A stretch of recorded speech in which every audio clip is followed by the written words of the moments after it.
سیداتنا زینب وسیدنا حسن وسیدنا حسین وعلى آلہ وصحبہ وبارک وسلم. الحمدللہ رب العالمین والصلاة والسلام علی سید الانبیاء والمرسلین. اللہم صلی علی سیدنا و مولانا محمد وعلی آلہ واصحابہ وبارک وسلم وصلی علیہ. دنیا کے تمام دیکھنے والوں کو، تمام چاہنے والوں کو، تمام پیار کرنے والوں کو، اور جہاں جہاں تک اس وقت میری آواز کو سنا اور مجھے دیکھا جا رہا ہے، جنید اقبال کی جانب سے انتہائی محبت کے ساتھ السلام علیکم. ایک بار پھر ناظرین، آپ کو پر نور صبح نور کے ساتھ میں دل کی گہرائیوں سے خوش آمدید کہتا ہوں. اور آئیے بلا توقف چلیں گے حضرت ابو انیس محمد برکت علی علیہ رحمہ کی تالیف اسماء النبی کریم صلی اللہ علیہ وآلہ وسلم سے رسول اللہ صلی اللہ علیہ وآلہ وسلم کے قسم مبارک پڑھنے اور سننے کی سعادت حاصل کرتے ہیں. سیدنا افضل البشر صلی اللہ علیہ وآلہ وسلم، ہمارے سردار تمام لوگوں سے افضل، درود و سلام بھیجے اللہ آپ صلی اللہ علیہ وآلہ وسلم پر، آپ صلی اللہ علیہ وآلہ وسلم کی آل پاک پر اور صحابہ کرام رضوان اللہ تعالیٰ علیہم اجمعین پر. حضرت عبداللہ بن مسعود رضی اللہ تعالیٰ عنہ بیان کرتے ہیں کہ کسی نے حضور نبی صلی اللہ علیہ وآلہ وسلم کی بارگاہ اقدس میں عرض کیا کہ یا رسول اللہ صلی اللہ علیہ وآلہ وسلم، کون لوگ افضل ہیں؟ آپ صلی اللہ علیہ وآلہ وسلم نے فرمایا کہ میرے زمانے کے لوگ یعنی میرے صحابہ، پھر ان کے بعد آنے والے لوگ، اور پھر ان کے بعد آنے والے لوگ. یعنی آج ہم نے آپ نے مل کے چلنا ہے سرکار مدینہ صلی اللہ علیہ وآلہ وسلم کے مبارک زمانے میں. لیکن کچھ طویل گفتگو ناظرین کہ سرور دو جہاں صلی اللہ علیہ وآلہ وسلم کے دیوانوں میں اور رخ مصطفیٰ صلی اللہ علیہ وآلہ وسلم پر مر مٹنے والے پروانوں میں ہر ایک کا اپنا مقام، ہر ایک کی اپنی قدر و منزلت ہے، ہر ایک کا اپنا رتبہ ہے، ہر ایک اپنے اپنے عشق کی منفرد داستان کو اپنا قیمتی اور سنہری ترین حوالہ بنائے ہوئے ہے. یہی وجہ ہے کہ اللہ تبارک و تعالیٰ نے اپنے پیارے محبوب صلی اللہ علیہ وآلہ وسلم کی صحبت کی سعادت ایسے با کمال صحابہ کو عطا فرمائی جن کے دل عشق مصطفیٰ صلی اللہ علیہ وآلہ وسلم سے لبریز رہتے تھے، جن کی نگاہیں جمال مصطفیٰ صلی اللہ علیہ وآلہ وسلم سے چمکتی رہتی تھیں، جن کی سوچیں تصور مصطفیٰ صلی اللہ علیہ وآلہ وسلم سے مہکتی رہتی تھی، اور جن کی زبانیں ذکر مصطفیٰ صلی اللہ علیہ وآلہ وسلم سے تر رہتی تھیں، جن کی حیات کا ہر ایک لمحہ بارگاہ مصطفیٰ صلی اللہ علیہ وآلہ وسلم میں حضوری کی کیفیت میں رہا کرتا تھا. انہی خوش نصیب ترین ہستیوں میں ناظرین ایک ایسی ہستی جن کو بارگاہ مصطفیٰ صلی اللہ علیہ وآلہ وسلم سے خاص لگاؤ اور در مصطفیٰ صلی اللہ علیہ وآلہ وسلم سے خاص نیاز مندی تھی، جن کا عشق اپنی نوعیت کا انتہائی منفرد عشق تھا اور انتہائی نرالا عشق تھا، جو ہجرت مدینہ منورہ سے پہلے مشرف با اسلام ہوئے، جو شرف صحابیت کا تاج پہنے ہوئے رضی اللہ عنہم ورضوا عنہ کا مقام حاصل کیے ہوئے تھے، قدیم الاسلام انصاری صحابی تھے، جن کے خواب کو اللہ رب العزت نے دین اسلام کا اہم ترین حصہ بنا دیا، جن کے خواب کو اللہ تبارک و تعالیٰ نے اتنا بلند مقام عطا فرمایا کہ آج پوری دنیا میں آذانوں کی جو آوازیں گونجتی ہیں صاحب، اور صبح قیامت تک انشاءاللہ یہ آوازیں گونجتی رہیں گی، یعنی جب تک اقامت ہوتی رہے گی، جب تک آذانوں کے بعد نمازیں ادا ہوتی رہیں گی، سب کے ثواب میں وہ ہستی برابر کی شریک ہے. یعنی ذہن میں رکھیے کہ یہ جو آذانیں اس وقت ہماری سماعتوں میں گونجتی ہیں نا صاحب 5 وقت، الحمدللہ اللہ تعالیٰ نے جبرائیل امین کے توسط سے ان صحابی رسول صلی اللہ علیہ وآلہ وسلم کو کلمات سکھائے. وہ صحابی رسول سرکار کی بارگاہ میں آئے، سرکار نے اس کو اپروو فرمایا، یعنی انڈورس فرمایا، اور آج ان صحابی کا صدقہ پوری دنیا میں بٹتا ہے. نام جا کے آپ کو ابھی آگے بتلاتا ہوں. یہ وہ ہستی ہیں ناظرین جو شجاعت و بہادری میں بھی اپنی مثال آپ تھے کہ جنہوں نے غزوہ بدر، غزوہ احد، غزوہ احزاب، فتح مکہ اور دیگر مہمات میں شرکت کر کے اپنا نام فداکاروں کی اس عظیم ترین صف میں شامل کرایا جو شب کے نمازی تھے اور میدان جہاد کے غازی تھے. یہاں تک کہ غزوہ فتح مکہ میں بنو حارث بن خزرج کا علم انہی کے دستے مبارک میں تھا. غور کر رہے ہیں صاحب کہ کیا کمال ہستی ہیں. یہ وہ خوش نصیب ترین ہستی ہیں جن کو یہ سعادت عظمیٰ نصیب ہوئی کہ حجۃ الوداع کے موقع پر اس کائنات کے خزانوں میں سب سے بڑا خزانہ یعنی پیارے آقا کریم صلی اللہ علیہ وآلہ وسلم کے منہ مبارک کو اپنے دامن میں سمیٹا، جو آپ رضی اللہ تعالیٰ عنہ کے لیے ایسی عظیم ترین نعمت تھی کہ دنیا جہاں کے خزانے آپ کے نزدیک اس کے سامنے ہیچ ہوا کرتے تھے. یعنی زندگی بھر آپ رضی اللہ تعالیٰ عنہ ان منہ مبارک کو اپنے سینے سے لگائے رکھتے تھے، اور ان کے بعد ان کے خاندان والوں نے اس دولت لازوال زوال کو اپنے پاس تبرکن اس کو محفوظ رکھا، اس کا اسی طرح سے اکرام کیا جیسے اکرام کرنا چاہیے۔ سرور دو جہاں صلی اللہ علیہ وآلہ وسلم کی بارگاہ سے صاحب الآذان کا خاص لقب پانے والے حضرت سیدنا عبداللہ بن زید انصاری رضی اللہ تعالی عنہ ناظرین وہ عظیم ترین ہستی ہیں جن کا چہرہ اسلام کے نور سے منور اور تابع تھا۔ اسلام قبول کرنے سے پہلے ہی لکھنا پڑھنا آپ جانتے تھے، نہایت نیک تینت تھے اور پاک باطن تھے، یعنی ہجرت نبوی صلی اللہ علیہ وآلہ وسلم سے پہلے ان کے کانوں میں دعوت حق کی آواز پڑی تو انہوں نے اس کو بلا تامل دل و جان سے قبول فرما لیا۔ یعنی یوں کہیے کہ آپ رضی اللہ تعالیٰ عنہ کو اللہ تعالیٰ نے وہ فطرت سعید عطا کی تھی جن کے مقدر میں غلامی رسول صلی اللہ علیہ وآلہ وسلم کا توق لکھا ہوا تھا۔ ناظرین کرام عجب دل پایا تھا آپ نے کہ آپ رضی اللہ تعالیٰ عنہ نے ان کے اخلاق کا یعنی عالم یہ تھا کہ تنگ دستی ہے، اسرت کا عالم ہے، لیکن راہ خدا میں بڑھ چڑھ کر آپ خیرات کیا کرتے تھے، چیریٹی بہت کیا کرتے تھے، یہاں تک کہ اپنا کل اثاثہ جو ایک باغ تھا، باغ کی صورت میں اللہ تعالیٰ نے آپ کو عطا فرمایا تھا، بارگاہ مصطفیٰ صلی اللہ علیہ وآلہ وسلم میں حاضر ہو کے راہ خدا میں وقف کر دیا۔ بعد ازاں رسول کریم صلی اللہ علیہ وآلہ وسلم نے انہیں وہ باغ واپس کر دیا، اور عشق رسول اس درجے نرالا تھا جس کی مثال اگر میں جملہ ادا کروں نا صاحب کہ مثالوں میں نہیں ملتی تو یہ درست ہوگا، یعنی عالم یہ تھا کہ سرور دو جہاں صلی اللہ علیہ وآلہ وسلم کے ظاہری وصال کی خبر سن کر آپ رضی اللہ تعالیٰ عنہ اس قدر غمزدہ ہو گئے کہ بارگاہ الہی میں ہاتھ اٹھا کر اپنی بینائی کے ختم ہونے کی اللہ سے دعا کرنے لگے کہ والدعا کے چہرے کے بعد پھر اور کسی کو دیکھنے کی آپ کو تمنا نہ رہی، یہاں تک کہ اپنی آنکھوں کو بھی فقط اس لیے پسند کیا کرتے تھے کہ اس کے ذریعے رخ مصطفیٰ صلی اللہ علیہ وآلہ وسلم کا دیدار ہوا کرتا تھا۔ لہذا اللہ تعالیٰ نے اسی وقت ان کی دعا کو قبولیت کے پر لگا دیے کہ آئیے ناظرین ذرا سمجھیں اس بات کو کہ دنیا میں اگر کچھ ہے تو بس دیدار مصطفیٰ صلی اللہ علیہ وآلہ وسلم ہے، اس کے علاوہ اور کچھ بھی نہیں ہے۔ یعنی دنیا کو آپ نے یہ بتلا دیا کہ ان آنکھوں کی روشنی اگر ہے تو اس نور والے سرکار کی دیدار میں ہے کہ تیرے قدموں میں جو ہیں غیر کا منہ کیا دیکھیں، کون نظروں پہ چڑھے دیکھ کے تلوا دے۔ آئیے ہمیں ذرا تصور میں اس زمانے میں لے چلیں جس زمانے سے بڑھ کے کوئی زمانہ نہیں، جس زمانے سے اچھا کوئی زمانہ نہیں، جس زمانے سے سچا کوئی زمانہ نہیں، جس زمانے سے سچا کوئی زمانہ نہیں، اور جن کے یوں کہیے کہ پیروکاروں سے زیادہ کوئی سچا نہیں، کوئی سچا نہیں۔ انہی میں سے ایک حضرت عبداللہ بن زید رضی اللہ تعالیٰ عنہ، ان کے تعارف میں حصہ ڈالیے، خاندانی پس منظر بتلائیے، ان کا قبیلہ بتلائیے، پھر جو انصاریوں کا مقام ہے وہ بھی ذرا ہمیں بتلائیے، اور قبول اسلام کے جو انتہائی حسین لمحات کہ سرکار علیہ السلام پر مر مٹنے کا جو ایک عہد و پیمانہ ہے صاحب، عہد و پیما ہے، وہ تو کمال ہے، بتائیے ذرا۔ سبحان اللہ۔ یقیناً صحابہ کرام وہ ہستیاں ہیں جنہوں نے بارگاہ محمدی صلی اللہ علیہ وسلم سے وہ فیض پایا کہ اب رہتی دنیا تک ان کا تذکرہ بھی ہوتا رہے گا، اور ان کی محبتوں کے قصے اور ان کی داستان عظیمت و ایثار وہ بھی قیامت تک ہمارے لیے مشعل راہ بن کے سامنے آتی رہے گی۔ اس میں اگر ہم صحابہ کرام کو دیکھیں تو جہاں قرآن نے کہا کنتم خیر امت، تم سب سے بہترین امت ہو، تو قرآن بے شک قیامت تک آنے والے ہر کلمہ گو کو اس میں ایڈریس کر رہا تھا، مگر اولاً وہ خطاب کن سے تھا؟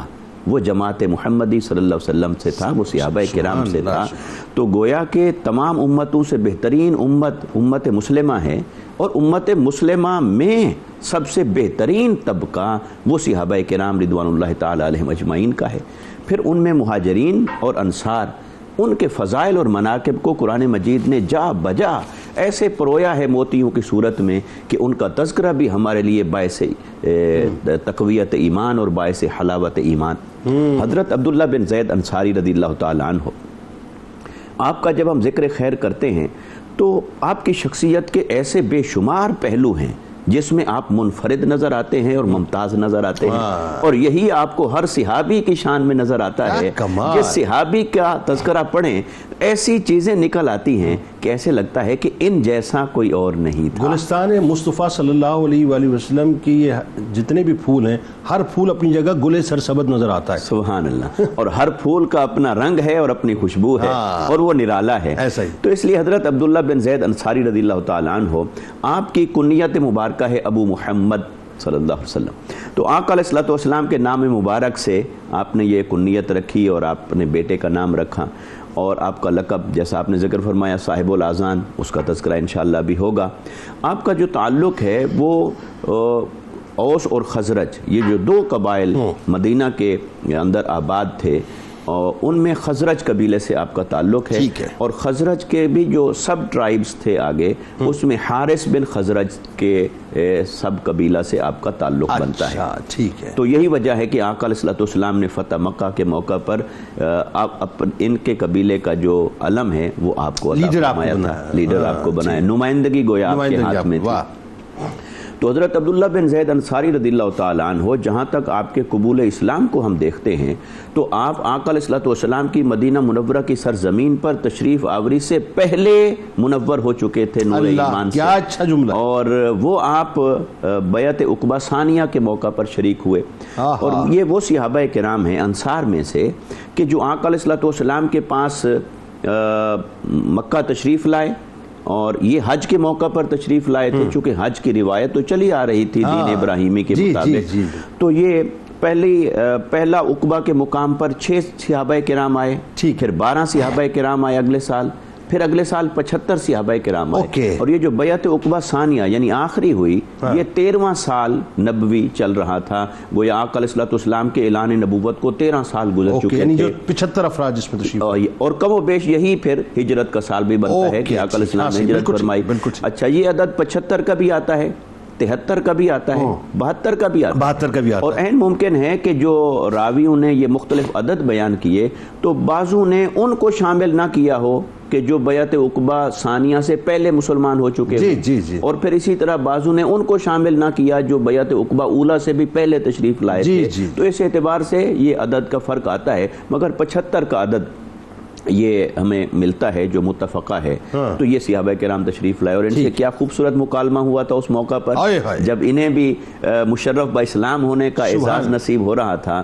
تو حضرت عباس رضی اللہ تعالیٰ عنہ اس وقت تک تو مومن نہیں ہوئے تھے، مگر آقا علیہ الصلوۃ والسلام کے چچا بھی تھے اور بنو ہاشم کے چشم و چراغ اور ساتھ تھے، تو آپ ایمان نہیں لائے تھے، مگر آپ کے سامنے سب کچھ ہو رہا ہے۔ تو جب یہ صحابہ کرام انصار بیعت کر رہے ہیں تو انہوں نے ایک سوال کیا، انہوں نے کہا یہ جو آپ دعوت دے رہے ہیں حضرت محمد صلی اللہ علیہ وسلم کو اپنے پاس تشریف آوری کا، تو آپ کو پتہ ہے کہ اس دعوت کا معنی کیا ہے؟ اس دعوت کا معنی ہے ہر سرخ اور سفید سے اعلان جنگ، پورے اہل عرب سے اعلان جنگ۔ تو کیا اپنی جانیں دے کر محمد مصطفیٰ صلی اللہ علیہ وسلم کے ساتھ کھڑے ہونے کا عزم کرتے ہو؟ تو پھر انصار صحابہ کرام وہ کھڑے ہوئے اور انہوں نے جن عزائم کا اظہار کیا، قربان جائیے، انہوں نے عرض کی کہ وہ کھڑے ہوئے اور کہنے لگے، کئی صحابہ کرام کا اس میں نام آتا ہے، کھڑے ہو کر کہنے لگے کہ ہاں ہمیں سب معلوم ہے، ساری تصویر ہمارے سامنے ہے، ہم اپنی جانیں قربان کر دیں گے، ہم تو تلواروں کے سائے تلے اور ان کی گود میں پلے ہیں۔ اور آقا علیہ السلام سے پھر ایک کمٹمنٹ انہوں نے لی تھی، انہوں نے کہا کہ یا رسول اللہ صلی اللہ علیہ وسلم، جب اللہ آپ کو غلبہ عطا فرما دے پھر کہیں آپ ہمیں چھوڑ کر واپس مکہ تو نہیں آ جائیں گے۔ تو ان کو یہ بھی یقین تھا کہ غلبہ آئے گا، مگر وہ آقا علیہ السلام سے وہ کمٹمنٹ لینا چاہتے تھے۔ حضور صلی اللہ علیہ وسلم نے کیا خوبصورت بات کی، میرے آقا صلی اللہ علیہ وسلم نے فرمایا کہ سنو، تمہارا خون میرا خون ہے، اور میرا جینا اور مرنا تمہارے ساتھ ہے۔ اور آقا علیہ السلام نے فرمایا جو تمہارا دشمن وہ میرا دشمن، جو تمہارا دوست وہ میرا دوست۔ یہی وجہ ہے کہ انصار کی محبت کو آقا علیہ السلام نے ایمان قرار دیا، اور ان کے ساتھ بغض رکھنے کو آقا علیہ السلام نے نفاق قرار دیا۔ اور ان انصاریوں میں جنہوں نے ایک کمٹمنٹ کیا اور عہد و پیما کیا، اس میں حضرت عبداللہ بن زید رضی اللہ تعالیٰ عنہ موجود تھے۔ ایک جملہ آپ نے بھی ادا کیا، ہدیہ کر رہا ہوں میں آپ دونوں کی نظر، میرے سرکار کا کمٹمنٹ دیکھیے کیسا ہے کہ سرکار کا عہد جو ہے نا پھر ہر عہد پہ ہوتا ہے، پھر ہر عہد ہر زمانے کا عہد ہوتا ہے کہ سرکار نے تو یہ فرمایا تھا نا کہ میں تمہارا ساتھ نہ چھوڑوں گا۔ بھائی بظاہر جو ہے یہ کمٹمنٹ اس وقت تک تھا جب تک کہ غلبہ آ جائے، ٹھیک ہے، یا اس کے بعد جو ہے جب تک آپ کی ظاہری حیات طیبہ ہے، کمٹمنٹ ایسی ہے کہ آج تک ساتھ نہیں چھوڑا، آج تک ان کے ساتھ موجود ہے، وفادار کے لیے اس میں خوشبو آ رہی ہے، قیامت تک جو ہے ساتھ رہیں گے۔ اچھا سیدنا عبداللہ بن زید رضی اللہ تعالیٰ عنہ کے فضائل، ان کے محاسن، ذرا اس کے بارے میں ہمیں بتائیے، خاص طور پہ جو انفاق فی سبیل اللہ کا آپ کا جذبہ ہے اس کے بارے میں بھی بتائیں، اور یہ بھی ذرا بتائیے کہ ایک واقعہ ہم جب پڑھتے ہیں کہ آپ نے جائیداد سرکار کی بارگاہ میں پیش کی، پھر سرکار علیہ السلام نے اس جائیداد کو لوٹا دیا، وہ کیا ہوا تھا؟ یعنی قرآن و حدیث کا جو ایک تصور ہے انفاق فی سبیل اللہ ہے، اس کی روشنی میں ذرا۔ بسم اللہ الرحمن الرحیم۔ صاحب الاذان ابو محمد سیدنا عبداللہ بن زید انصاری رضی اللہ تعالی عنہ، یہ ان انصار میں سے ہیں کہ جن کی دعوت پر نبی مکرم علیہ الصلوۃ والسلام مکہ مکرمہ سے مدینہ منورہ تشریف لائے، اور انہوں نے نبی مکرم علیہ الصلوۃ والسلام کے ساتھ ہر لمحہ ایسا ساتھ دیا کہ جو وعدے کیے گئے تھے ان وعدوں کی تکمیل تک یہ نبی پاک علیہ الصلوۃ والسلام کے ساتھ رہے، اور ایسے ساتھ رہے کہ جیسا کہ حضرت ابھی غلبہ اسلام کی بات کی ہے، تو جب اسلام کو غلبہ عطا ہوا اور جو خلافت کا نظام پورا رائج ہوا تو ان میں بھی ان کا بہت بڑا تعاون شامل تھا، چاہے غزوات کے اعتبار سے ہو، چاہے خلافت کے اعتبار سے ہو، ہر اعتبار سے ہو۔ اور کتنے مقام پر ایسا ہوا کہ قریش کے لیے جو امارت اور خلافت کا معاملہ تھا اس سے انصار کا پیچھے ہٹنا، یہ بھی انصار کی بہت بڑی فضیلت ہے اور یہ بیان کی گئی ہے۔ حضرت عبداللہ بن زید انصاری رضی اللہ تعالی عنہ کا انفاق فی سبیل اللہ، یا یوں سمجھیے کہ آپ کے فضائل و محاسن کے اعتبار سے ایک دو باتیں میں عرض کرنا چاہتا ہوں۔ وہ یہ ہے کہ عرب کے لوگوں میں بہت کم لوگ تھے جو لکھنا پڑھنا جانتے تھے۔ اللہ تبارک و تعالی نے آپ کو یہ سعادت بخشی تھی، آپ کے صاحبزادے خود فرماتے ہیں کہ میرے والد محترم کو اللہ نے یہ سعادت بخشی تھی کہ آپ لکھنا اور پڑھنا بھی جانتے تھے، تو لہذا اس اعتبار سے ایک انفرادی خصوصیت ہے آپ کی انصار میں سے کہ انصار کے وہ افراد کے لکھنا پڑھنا جانتے تھے، ان میں آپ کا شمار جو ہے وہ کیا جاتا ہے۔ دوسرا یہ ہے کہ حضرت عبداللہ بن زید رضی اللہ تعالی عنہ صاحب الآذان، جیسے انشاءاللہ آگے بات ہوگی، حضور اکرم صلی اللہ تعالی علیہ وآلہ وسلم کے دامن سے وابستہ ہونے کے بعد اللہ تبارک و تعالی نے جو فضیلتیں اور برکتیں آپ کو عطا فرمائی، ان میں ایک فضیلت یہ بھی ہے کہ حضور اکرم صلی اللہ تعالی علیہ وآلہ وسلم کے قرب میں رہنے والے جو انصاری صحابہ تھے ان میں آپ کا شمار کیا جاتا تھا۔ اس لیے آپ یہ دیکھیے کہ مشاورت کا جو بھی عمل ہوا آذان کے اعتبار سے یا دیگر مواقع کے اعتبار سے، تو آپ نے آ کر حضور کی خدمت میں اس بات کو عرض کیا، تو اس اعتبار سے یعنی انصاری صحابہ میں جو مشیر صحابہ تھے ان میں آپ کا شمار جو ہے علماء نے فرمایا ہے۔ یعنی ستاروں کا، یعنی یوں کہیے کائنات کے چاند کے گرد ستاروں کا جو پہلا آربٹ تھا، اس آربٹ میں آپ موجود، بالکل آپ اس میں شامل تھے۔ اسی طریقے سے آپ کی ایک فضیلت اور خوبی یہ ہے کہ آپ بھی صحابی ہیں، آپ کے والد بھی صحابی ہیں، اور اللہ تعالی نے آپ کے اولاد کو بھی ایمان کی نعمت سے جو ہے وہ مالا مال فرمایا، تو یہ بھی اس اعتبار سے ایک جو ہے وہ آپ کے لیے سعادت کا جو ہے باعث بنتا ہے۔ اسی طریقے سے خاندانی محاسن کے اعتبار سے اور آپ کے فضائل کے اعتبار سے جو ایک بات ہے وہ یہ ہے کہ قبیلہ حارث بن خزرج کا علم نبی مکرم علیہ الصلوۃ والسلام نے فتح مکہ کے موقع پر آپ کو عطا فرمایا، تو یہ بھی ایک انفرادی آپ کی خصوصیت ہے جو دیگر انصاری صحابہ کرام علیہ مردان اور آپ کے قبیلے میں سے اللہ تعالی نے آپ کو وہ جو ہے نبی پاک علیہ الصلوۃ والسلام کے ذریعے آپ کو علم عطا فرمایا۔ اسی طریقے سے آپ کے صاحبزادے کہتے ہیں کہ اللہ تعالی نے میرے والد محترم کو چہرہ اتنا پیارا عطا فرمایا تھا کہ اللہ تبارک و تعالی نے ان کو ایمان کے ساتھ جب ہم نے دیکھا اپنے والد کو تو ان کا چہرہ بڑا روشن و منور ہوا کرتا تھا، یعنی ایک تو ہے کہ ایمان کا نور ہونا اور ایک چہرے کا کشادہ و تابہ ہونا، تو یہ بھی اللہ تعالی نے آپ کو فضیلت و خوبی عطا فرمائی تھی۔ اسی طرح آپ کہتے ہیں کہ اللہ نے میرے والد کو قد بھی بہت معتدل عطا فرمایا تھا، نہ بہت طویل قد تھے نہ کوئی پستہ قد تھے، بلکہ معتدل آپ کا قد تھا کہ جو لوگوں کے درمیان بڑے آپ خوبصورت اور اچھے جو میانہ قد نظر آتے تھے۔ اسی طریقے سے آپ کی جو ایک اور فضیلت اور خوبی جس کی طرف خاص آپ نے اشارہ کیا کہ آپ کو اللہ نے استغنا عطا فرمایا تھا، یعنی دل کا غنی ہونا عطا فرمایا تھا، اور جذبہ ایثار سے اللہ نے آپ کو مالا مال فرمایا تھا۔ بالکل صحیح۔ تو یہ وہ خوبی ہے کہ جو آپ کو دیگر محاسن کے ساتھ ساتھ اس اعتبار سے دیگر صحابہ کرام علیہ مردان میں یکتا کرتی ہے کہ اللہ نے ایثار اور استغنا دونوں کیفیت آپ کو عطا فرمائی تھی۔ آپ کے بارے میں لکھا ہے کہ آپ کوئی مال و دولت کے اعتبار سے بہت زیادہ آپ کا مال و دولت نہ تھا، بس ایک باغ تھا اور اسرت کا معاملہ تھا، ایک باغ تھا جس پر آپ کا گزارا تھا، اور اسی باغ کو اپنے سامنے رکھتے تھے، اسی سے آپ کی گزر اوقات ہوتی تھی۔ نبی مکرم صلی اللہ تعالی علیہ وآلہ وسلم نے جب یہ فضائل بیان فرمائے، ایثار کے فضائل بیان فرمائے اللہ تعالیٰ کی راہ میں خرچ کرنے کے اعتبار سے، اور فضائل بیان فرمائے کہ اللہ کی راہ میں صدقہ دو، خیرات دو، تو دیکھیے صدقہ و خیرات یا انفاق فی سبیل اللہ کا جو اسلام کا تصور ہے وہ یہ ہے کہ مسلمانوں کی مدد کی جائے، کیونکہ کافر اپنا مال لگاتے تھے مسلمانوں کو خراب کرنے کے لیے، مسلمانوں کے خلاف، اور مسلمانوں کو حکم تھا کہ اپنا مال لگائیں تاکہ اللہ تعالیٰ اسلام کو قوت عطا فرمائے۔ اور مال خرچ کرنے کے مختلف ذرائع تھے اس دور کے اندر اور آج کے دور میں بھی ہے۔ ایک تو ہے کہ مسلمانوں کی جماعت کو جو جہاد کر رہی ہو ان کی مالی طور پہ اعانت کی جائے، مدد کی جائے تاکہ انہیں مستحکم کیا جائے، اور آج ہمارے یہاں بھی جو افواج ہیں ان کے لیے باقاعدہ ایک بجٹ پورا جو ہے مختص کیا جاتا ہے، اور وہ آپ کی قومی خزانے میں ایک بڑا بجٹ ہوتا ہے۔ وجہ اس کی کیا ہوتی ہے کہ تاکہ آپ کی سرحدوں کی حفاظت رہے، اور جو کہ بنیاد ہے، بنیاد ہے، بالکل ایسے اگر یہ بنیاد نہ ہو تو پھر کچھ بھی نہیں، کچھ بھی باقی نہیں رہے گا پھر۔ تو دوسرے یہ کہ پھر کفار سے جہاد کرنے کے اعتبار سے مال خرچ کرنا. تیسرے کہ فقیر و محتاج مسلمان جو ہے ان کی اعانت کرنا تاکہ وہ بلندی کی طرف جائیں, کیونکہ نبی مکرم علیہ الصلوۃ والسلام نے فرمایا قوی مسلمان ضعیف مسلمان سے بہتر ہے, کیونکہ مسلمان کا قوی ہونا یہ اسلام کو قوی کرنے کا معاملہ ہے. اسی طریقے سے فرمایا کہ اچھا اب یہ تو لوگوں کے اعتبار سے, پھر فرمایا کہ اللہ کی راہ میں خرچ کرنے والوں کی کیفیت یہ ہے کہ اللہ تعالیٰ ان سے جنت کا وعدہ فرماتا ہے, بری موت سے ان کو محفوظ بھی فرماتا ہے.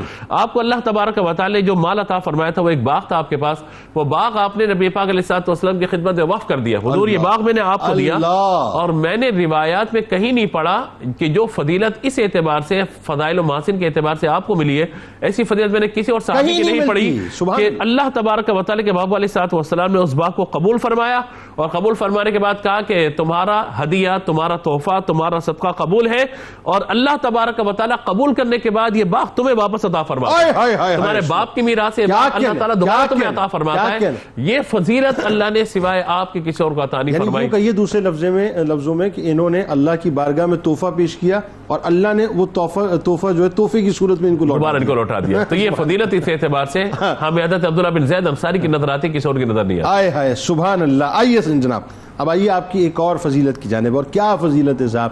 میں نے ابتدا میں کہا کہ دنیا میں ظاہر ہے محشر تک جو ہے یہ اذانیں گونجتی رہیں گی, ہمیں یہ اذان یاد دلاتی رہے گی حضرت عبداللہ بن زید رضی اللہ تعالیٰ عنہ کی, کہ آپ کا انتخاب اللہ تبارک و تعالیٰ نے آپ کا انتخاب فرمایا. تو ذرا بتائیے کہ وہ جو خواب ہے اس کی روشنی میں جو آپ کو صاحب الاذان فرمانا, یہ جو شرف ہے یہ کیا ہے؟ دوسرا جو اسلام کے یعنی یوں کہیے کہ ابھی تو ظاہر بنیاد ڈلی, تو اقامت کا جو پہلا شرف ملا وہ بھی آپ کو ملا, تو کیا پورا واقعہ ہے ذرا؟ پھر اذان کے الفاظ بھی بتائیے, اقامت میں جو ایڈیشنز ہوئی یا اس میں جو مطلب ظاہر ہے مختلف الفاظ ہیں وہ کیسے آئے, پھر آخر میں جو فجر کی اذان ہے اس کے لیے بھی جو معاملہ وہ اس میں بھی جو مطلب ایڈیشنز ہوئی الفاظ کی وہ بتائیے کیا ہے. بسم اللہ الرحمن الرحیم. یہ یقیناً حضرت عبداللہ بن زید رضی اللہ تعالیٰ عنہ کے لیے بہت بڑی فضیلت ہے. جب نبی مکرم صلی اللہ علیہ وسلم ہجرت طیبہ کے بعد مدینہ منورہ جلوہ افروز ہوئے, تو مسجد نبوی کی تعمیر کے بعد سرکار علیہ الصلوۃ والسلام نے آپس میں مشورہ فرمایا کہ جب نماز کے اوقات ہوں گے تو ہمیں لوگوں کو جمع کرنے کے لیے کوئی نہ کوئی تدبیر اختیار کرنی چاہیے. ٹھیک ہے. تو وہاں پر جو افراد موجود تھے ان میں سے ہر ایک نے اپنے اپنے طور پر جو ہے وہ مشورہ دیا. کسی نے کہا کہ ہم جو ہے وہ آگ جلاتے ہیں جس کی بیسس پر سب کو پتہ چل جائے گا کہ یہ اذان کا وقت ہو چکا ہے. ٹھیک ہے. کسی نے کہا کہ ہم جو ہے وہ جھنڈا لہرا دیں گے, علم بلند کر دیں گے تاکہ لوگوں کو پتہ چل جائے. اوکے. اور پھر ایک جو ہے وہ مشورہ یہ دیا گیا کہ نصارہ جس طریقے سے جو ہے وہ ناقوس بجاتے ہیں تو ہم بھی ناقوس بجا لیتے ہیں. ٹھیک.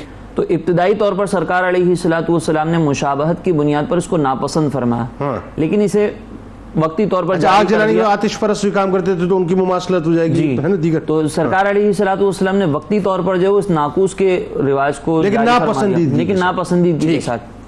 اب جب یہ معاملہ ہوا تو تمام افراد جو اپنے اپنے گھر پہ گئے, وہاں پہ حضرت عبداللہ بن زید بھی اپنے گھر پر تشریف لائے. تو وہ کہتے ہیں کہ جب یہ معاملہ طے پایا اور سرکار نے یہ طے کر دیا تھا, تو میں نے ایک روز رات کو خواب میں دیکھا کہ ایک شخص جو ہے وہ 2 سبز چادریں اوڑے آیا اور اس کے ہاتھ میں ناقوس تھا. اللہ. تو میں نے اس سے کہا کہ تم یہ ناقوس مجھے بیچتے ہو؟ تو اس نے کہا تم اس کا کیا کرو گے؟ تو اس شخص کو میں نے سامنے سے یہ ذکر کیا کہ ہم یہ ناقوس بجا کر لوگوں کو جو ہے وہ اذان کی دعوت دیں گے. اللہ. تو پھر اس شخص نے سامنے سے کہا کہ میں تمہیں اس سے زیادہ بہتر چیز نہ بتا دوں. سبحان اللہ. تو حضرت عبداللہ بن زید نے عرض کی کہ کیوں نہیں؟ تو پھر انہوں نے سامنے سے اذان کے مکمل الفاظ جو آج ہم سنتے ہیں یہ سکھائے. یہ ذرا لوگوں کو سنائیے گا. اللہ اکبر اللہ اکبر اللہ اکبر, اشہد ان لا الہ الا اللہ, اشہد ان لا الہ الا اللہ, اشہد ان محمد رسول اللہ, اشہد ان محمد رسول اللہ, حی علی الصلاۃ حی علی الصلاۃ حی علی الفلاح حی علی الفلاح, اللہ اکبر لا الہ الا اللہ. یہ پورے جو اذان کے الفاظ ہیں یہ ایز اٹ از وہاں پہ سنائے گئے, ان کو بتایا گئے. پھر اس کے بعد ان کو یہ بھی بتایا گیا کہ جب تم اذان کے الفاظ یہ دہراؤ تو اس کے بعد جب اقامت ہو تو اس میں حی علی الصلاۃ حی علی الفلاح کے بعد قد قامت الصلاۃ کا بھی اضافہ کر دینا. اللہ. تو پھر یہ جب رات کو خواب دیکھا, سرکار علیہ الصلوۃ والسلام کی بارگاہ میں حاضر ہوئے اور سرکار علیہ السلام سے عرض کرنے لگے کہ حضور مجھے رات کو یہ خواب نظر آیا, اس میں مجھے یہ الفاظ سکھائے گئے. اور اب یہ دیکھیں کہ بعض اوقات جب ہم خواب دیکھتے ہیں نا تو ساری چیزیں یاد رہیں وہ ضروری نہیں ہوتی. بہت صحیح فرمایا, بہت صحیح فرمایا. اس کی طرف میں آگے بھی مزید اشارہ بھی کرتا ہوں کہ یاد نہ رہے. تو اب یہاں پر جو وہ سرکار علیہ السلام نے فرمایا کہ انشاءاللہ یہ خواب پورا ہو کر رہے گا، اللہ، اور پھر حکم دیا کہ تم جا کر بلال کو یہ الفاظ سکھا دو کیونکہ وہ تم سے زیادہ بلند آواز والے ہیں. سبحان اور اس اللہ. وقت جو ہے جب اذان دیں تو کانوں کے اوپر ہاتھ رکھ لینا تاکہ اس سے آواز بلند ہو جائے. اللہ، اچھے طریقہ سرکار نے طریقہ بھی بتایا. سرکار علیہ السلام بھائی نے سبحان بتایا. اللہ، کیا کہنا. اور پھر اس کے بعد جب وہ اذان کے الفاظ سکھائے گئے تو پھر جب اذان ہوئی نا تو اس وقت حضرت عبداللہ بن زید کی جب یہ الفاظ ان کو سکھائے گئے تو یہ اذان کی آواز جب مدینے میں گونجی تو وہاں پر حضرت عمر رضی اللہ تعالیٰ عنہ کے گھر میں بھی آواز گئی. سبحان اللہ. آئے ہائے. تو روایت میں آتا ہے کہ حضرت عمر رضی اللہ تعالیٰ عنہ نے جب یہ الفاظ سنے نا تو اپنے کپڑوں کو گھسیٹتے ہوئے مسجد نبوی میں حاضر ہوئے کہ یا رسول اللہ یہ الفاظ تو میں نے بھی دیکھے تھے. اللہ اکبر. اب یہ والی بات ہے کہ جو اب ہم دیکھتے ہیں نا کہ کوئی چیز ہمیں سنائی گئی ہے، خواب میں بتائی گئی ہے تو اس کے الفاظ ایز اٹ از یاد نہیں رہتے، تو وقتی طور پر حضرت عمر رضی اللہ تعالیٰ عنہ کو بھلا دیا گیا تھا. میرے آپ رونگٹے نے یہ کھڑے ہو گئے الفاظ بات سنے، سن کے، اللہ جانتا. جب آپ نے یہ الفاظ سنے تو فوراً سرکار کی بارگاہ میں کہ یا رسول اللہ تو میں نے بھی دیکھا تھا. اللہ.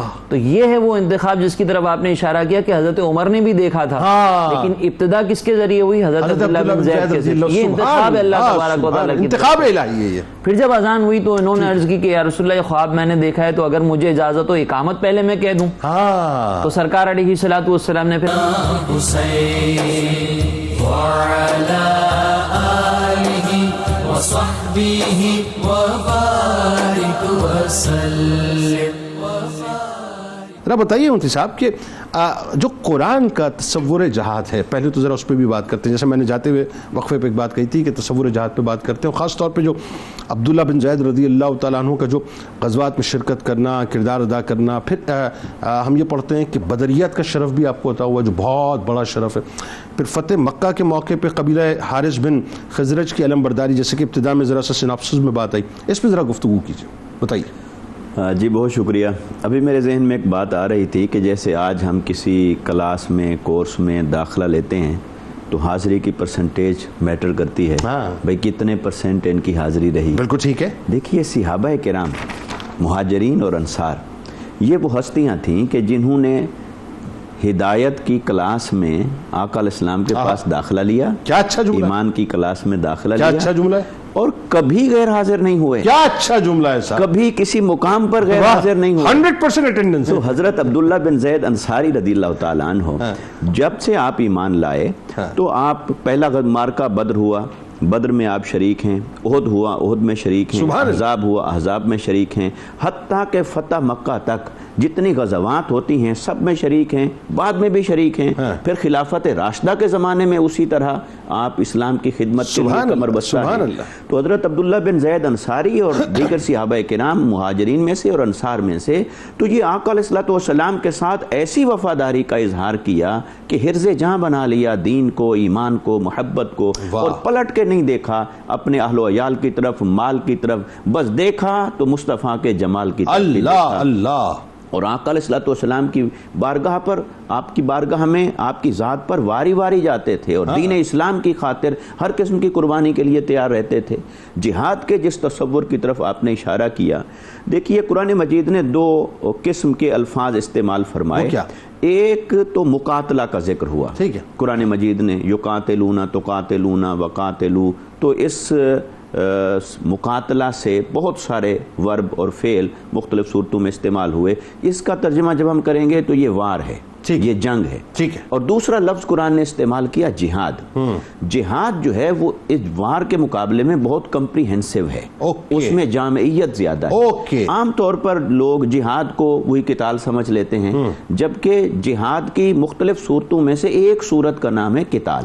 قتال ایک صورت ہے جہاد کی، اور قتال بھی جہاد میں شامل ہے، مگر جہاد اس سے بھی بہت وسیع معنی رکھتا ہے، کیونکہ جہاد کے اندر بیسیکلی جو معنی ہے یہ جہد سے ہے، اور اس میں سٹرگل ہے، اس میں جہد مسلسل ہے، اس میں مسلسل محنت ہے، اور تنگی میں، مشقت میں کوئی محنت سر انجام دینا، وہ چاہے جسمانی ہو، وہ چاہے مالی ہو.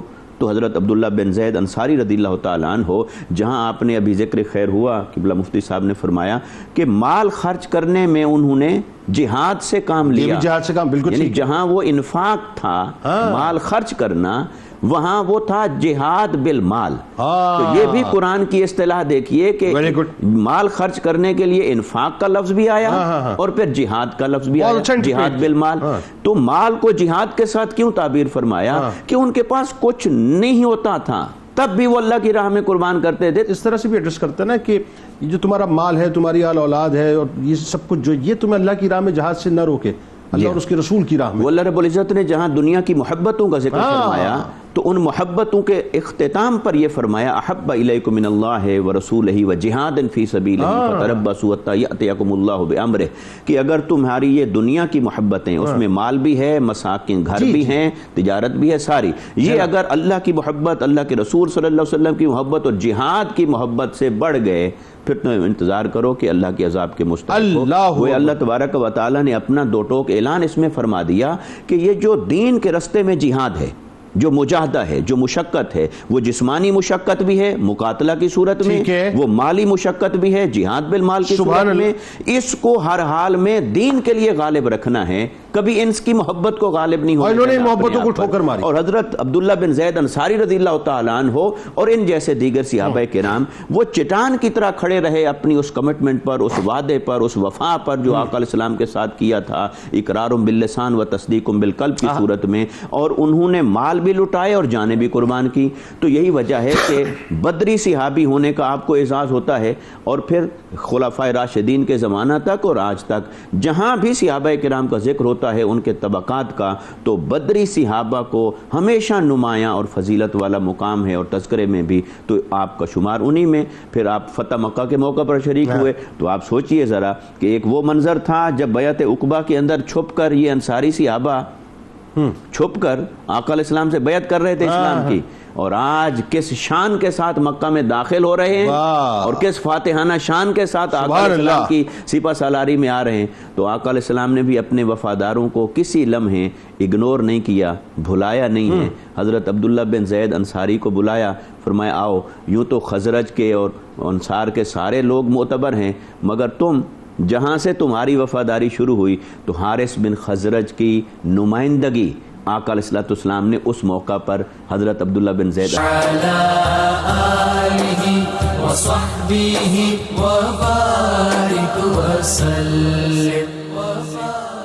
حضرت عبداللہ بن زید رضی اللہ تعالیٰ عنہ کا وصال پاک کے بارے میں بتائیے, اور خاص طور پہ آپ کے اولاد امجاد کے بارے میں بھی بتائیے, اور آپ رضی اللہ تعالیٰ عنہ کی مرویات کے بارے میں بھی بتائیے, اور جو سرکار علیہ السلام نے جب پردہ فرمایا اور آپ کو جو خبر ملی ہے اس حوالے سے بھی ذرا. بسم اللہ الرحمن الرحیم. عشق کی بات حضرت نے بہت اچھے انداز سے بیان فرمائی, اور بہت نرالے انداز میں حضرت نے جو وہ حضرت عبداللہ بن زید رضی اللہ تعالیٰ عنہ کے عشق کا تذکرہ کیا. آپ کے عشق کی ایک اور مثال ہمیں یہ ملتی ہے کہ جب آپ کو یہ اطلاع ملی کہ سرکار علیہ الصلوۃ والسلام اس دنیا سے رخصت ہوئے, تو آپ نے جیسے شروع میں ذکر کیا تھا کہ اپنی آنکھوں کو جو ہے وہ آپ نے اسی کے لیے وقف کیا ہوا تھا, اور آپ اپنی آنکھوں سے بھی محبت اس لیے کرتے تھے کہ یہ آنکھیں سرکار علیہ الصلوۃ والسلام کا دیدار کرتی ہیں.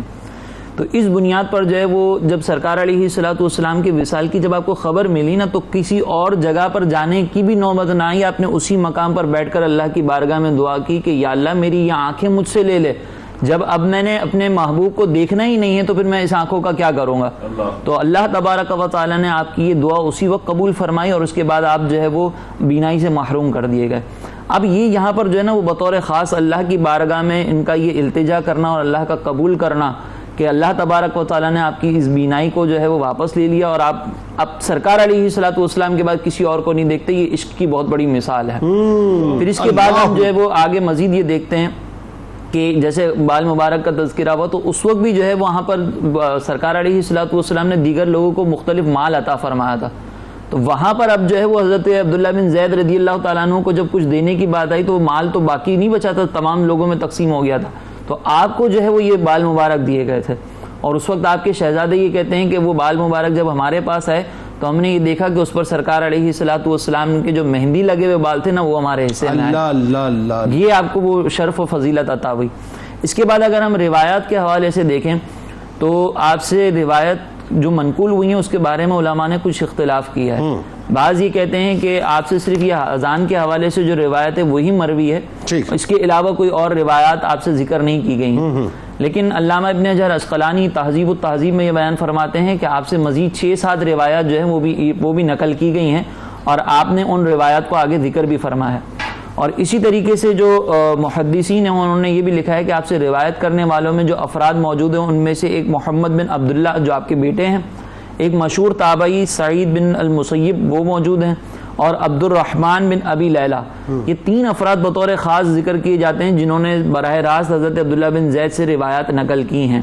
اور آپ کی جو روایات نقل کی گئی ہیں وہ سیاہ ستہ کی سنن ابی داؤد میں ذکر کی گئی ہیں، امام ترمذی نے نقل فرمایا آپ سے روایات کو. اسی طریقے سے ابن ماجہ اور سنن نسائی میں آپ سے منقول روایت موجود ہیں. پھر اگر ہم آگے مزید دیکھتے ہیں تو امام بخاری نے اپنی صحیح میں تو نقل نہیں کیا، لیکن افعال العباد کے نام سے ایک کتاب ہے، اس میں آپ نے جو ہے وہ عبداللہ بن زید رضی اللہ تعالیٰ عنہ سے روایت کو نقل فرمایا. ایک روایت جو ترمذی شریف میں ایک تو اذان کی روایت ہے اور ایک دوسری روایت نقل کی گئی ہے، اس میں حضرت عبداللہ بن زید کہتے ہیں کہ ہم سعد بن عبادہ کے ساتھ مجلس میں موجود تھے، اتنے میں نبی مکرم صلی اللہ علیہ وسلم حاضر ہوئے تو ہم نے سرکار سے عرض کی کہ یا رسول اللہ تبارک و تعالیٰ نے ہمیں آپ پر سلام اور درود بھیجنے کا حکم فرمایا. سلام کو تو ہم جانتے ہیں کہ سلام کیسے پڑھنا ہے، لیکن درود کیسے پڑھیں؟ اللہ. تو سرکار علیہ الصلوۃ والسلام کچھ لمحے کے لیے سرکار علیہ السلام نے سکوت فرمایا. تو روایتوں میں آتا ہے کہ صحابہ کرام چاہ رہے تھے کہ کوئی آ کر واپس سرکار علیہ السلام سے پوچھے کہ درود کیسے پڑھنا ہے. اتنے میں سرکار نے خود ہی بیان فرمایا اور درود ابراہیمی کی تعلیم فرمائی کہ جب تمہیں مجھے درود پڑھنا ہو تو اس انداز سے تم نماز کے اندر درود دے. یعنی بہت سے لوگ یہ سوال کرتے ہیں کہ یہ درود ابراہیم جو ہم پڑھتے ہیں نماز میں یہ کہاں سے ثابت ہے؟ تو اس کا ثبوت ہمیں یہاں سے ملتا ہے اور ان کی روایت کرنے والے حضرت عبداللہ بن زید ہیں. اسی طریقے سے ایک اور روایت جو ہے وہ حضرت سنن دارقطنی میں ہے. حضرت سفیان بن عیینہ رضی اللہ تعالیٰ عنہ نے نقل فرمایا کہ سرکار علیہ الصلوۃ والسلام جب وضو فرماتے تو اس میں اپنے اعضاء کو 3 مرتبہ دھوتے. تو حضرت سفیان بن عیینہ تو یہ کہتے ہیں کہ حضرت عبداللہ بن زید سے، یہ حضرت عبداللہ بن زید جو صاحب الاذان ہیں ان سے منقول ہے، لیکن بعض افراد نے جو ہے وہ اس پر کلام کیا ہے کہ یہ صاحب الاذان نہیں ہے بلکہ یہ حضرت عبداللہ بن زید بن عاصم ہے. تو اس میں بھی اس طریقے سے جو وہ آپ سے روایت کردہ جو مرویات ہیں جو احادیث ان میں اختلاف نظر آتا ہے. تو بعضوں نے یہ ضرور لکھا ہے کہ ایک ہی روایت ہے، لیکن صحیح یہ ہے کہ 6-7 روایت آپ سے منقول ہیں. تو آپ نے اس طریقے سے روایتوں کا اور سرکار علیہ الصلوۃ والسلام کے کلام کو آگے منتقل کرنے کا بھی فریضہ سر انجام دیا ہے. پھر ہم دیکھتے ہیں کہ 64 سال کی عمر میں جب آپ نے دین کی خدمت بھی کی، آپ نے روایات کو بھی نقل کیا، اپنے مال جو ہے وہ اللہ کی بارگاہ میں خرچ بھی کیا، تو سن 72 ہجری میں 64 سال کی عمر میں آپ کا وصال ہوتا ہے. اور یہ حضرت عثمان غنی رضی اللہ تعالیٰ عنہ کا دور تھا. اس دور میں آپ جو ہے وہ وصال کرتے ہیں اور حضرت عثمان غنی رضی اللہ تعالیٰ عنہ نے جو ہے وہ آپ کی نماز جنازہ ادا فرمائی. اور اس وقت جو ہے وہ آپ کے ایک بیٹے حضرت محمد بن عبداللہ وہ جلوہ افروز تھے اور آپ کی ایک صاحبزادی موجود تھی مدینہ طیبہ میں. اور آپ کی اولاد کے متعلق یہ لکھا گیا ہے کہ مدینہ طیبہ میں آپ کی اولاد امجاد موجود ہیں لیکن ان کی تعداد بہت کم ہے. تو یہ ہمیں آپ کی سیرت کے متعلق جو بیان کیا گیا وہ روایت کے متعلق ملتا ہے. بہت شکریہ آپ تینوں احباب کا، آپ تشریف لائے کتاب الشفا. اور آئیے آپ کو لیے چلتے ہیں شدید غصے کو دور کرنے کے عمل کے حوالے سے آپ کو بتلاتے ہیں کہ اگر کسی شخص کو شدید غصہ ہو تو 11 بار اعوذ باللہ من الشیطان الرجیم پڑھ کر اپنے اوپر دم کر لے، انشاءاللہ بہت جلد غصہ ختم ہو جائے گا. حضرت ابو ہریرہ رضی اللہ تعالیٰ عنہ کا کمال قول مبارک ہے کہ اللہ کی بارگاہ میں مقرب بننے کے لیے ضروری ہے کہ اس کی مخلوق کے ساتھ رحم و شفقت والا معاملہ